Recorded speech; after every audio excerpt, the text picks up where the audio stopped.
Hello friends, আজকে দেখো আমরা পুকুরে এসে দেখলাম একটা সাপ গাছের কঠোরে বিশ্রাম করছে।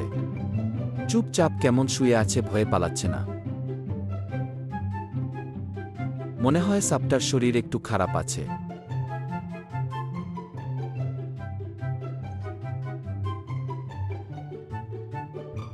দেখি কি করে সাপটি।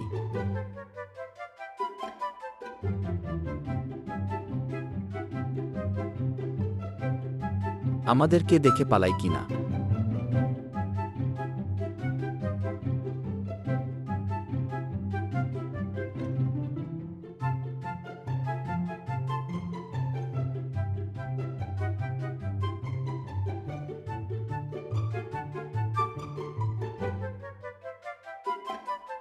সাপটা দেখো আর উঠতে পারছে না, ওঠার চেষ্টা করছে।